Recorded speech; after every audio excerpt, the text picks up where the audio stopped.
13. That's how many reasons a Quebec Health Agency gave to justify shutting down a rehabilitation center in Trois-Rivieres. It happened Friday, and since then, clients of the Narconon Addiction Recovery Center and their families have been scrambling to deal with the consequences. CBC reporter Katu McKinnon has been looking into the story, and she joins me this morning. Good morning. Good morning, Susan. Okay, let's talk about the reasons first, because the health agency is actually using the word dangerous. It's using the word dangerous in context of the safety and the health of the people who are at the center. So here are just a few of the reasons.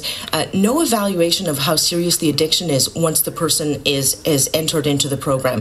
No evaluation of potential suicide risk. No surveillance of the people at the center is not quite 24 hours. It was a problem in the dormitories. They were taking away medication that's not related to the addiction. So I don't know if you were taking aspirin or something for diabetes or something else, might take that away. Not always having someone trained in CPR or first aid on the premises. And that also methods are based on the theories of L. Ron Hubbard, and that's the founder of Scientology, and those methods not being recognized in Quebec. That's a quote from the letter. And all that adds up to danger for the health agency. Do we have a sense of what those methods might be? Well, one of the approaches that they mentioned is directly related to some of the criticism. There's a no drugs approach in this program. So that means no medication either, even if it's not related to the addiction. Now, I wasn't able to reach Narconon yesterday, either in Trois-Rivieres or at the head office in California. But the website, the international website, describes some of the approach. So they talk about a planned program of nutritional supplements, some exercise, and gradually increasing time spent each day in a low heat sauna. And that's to sort of get the toxins out, and then careful supervision of what you're eating, what you're drinking, the exercise, and what's happening to you while you detoxify in that sauna. Now, it's not clear on that Trois-Rivieres website that all of this is based on the founder of Scientology. But in fact, the CBC's National did a story about a mother who had sent her son there and didn't know and felt that it was really dishonest.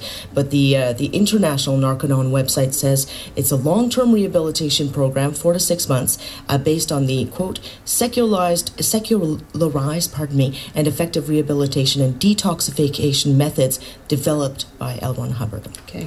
So what happened to the patients?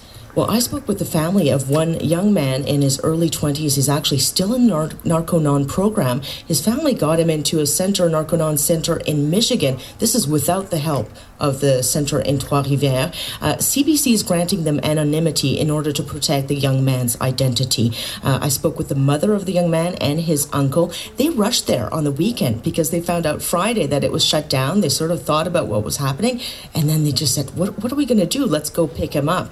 And according to them, there were about 24 young people at that center. It can hold up to, or it can serve up to 80. They're called students in this program, and they are angry and frustrated. And here's part of my conversation with the uncle talking about how the shutdown was announced. One of the staff members had announced to them that, and this was late in the afternoon, one of the staff members had announced that Narconon Trois-Rivieres was closing their doors and the students had to vacate ASAP. And so what did that mean? Did they offer them anywhere else to go? No, the students didn't know what that meant. At least my nephew didn't know what it meant. He just called us and said that's the only information that he had been given, aside from he was told not to contact his sponsor or his family members, the sponsor being the people who have paid the money to send him there, which in this case was his family members as well.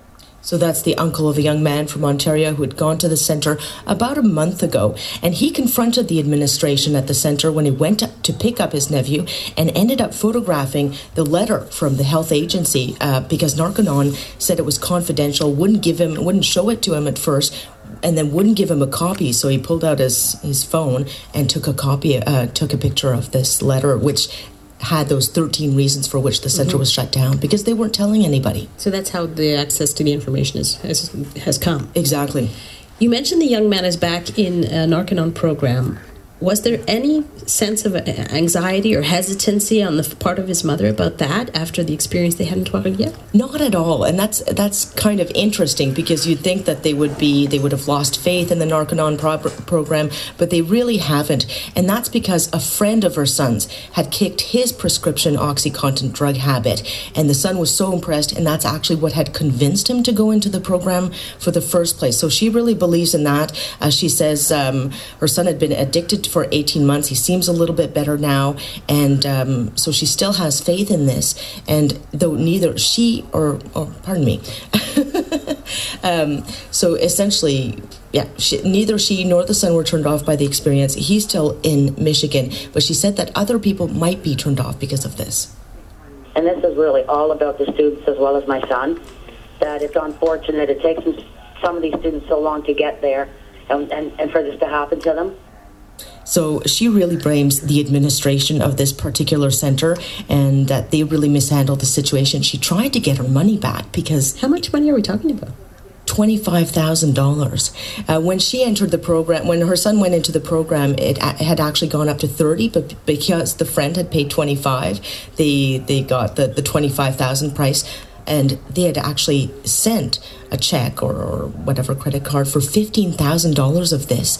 They were told, no, your son's already spent $20,000 in this center. So they were actually going to ask for $5,000 more at the Trois-Rivieres Center, because allegedly in 3.5 weeks, that treatment had already cost $20,000. So it's a very expensive treatment.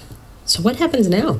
Well, we'll be hearing more details as of 10:30, or I'll be hearing them from the health agency. They're going to be giving a news conference in Trois-Rivieres.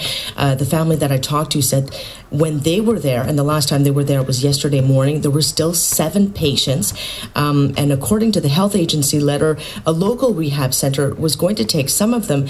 But the family mentioned that many of these patients were from elsewhere in Canada. So language may be an issue if they're trying to go to a detox center in Quebec that's French speaking.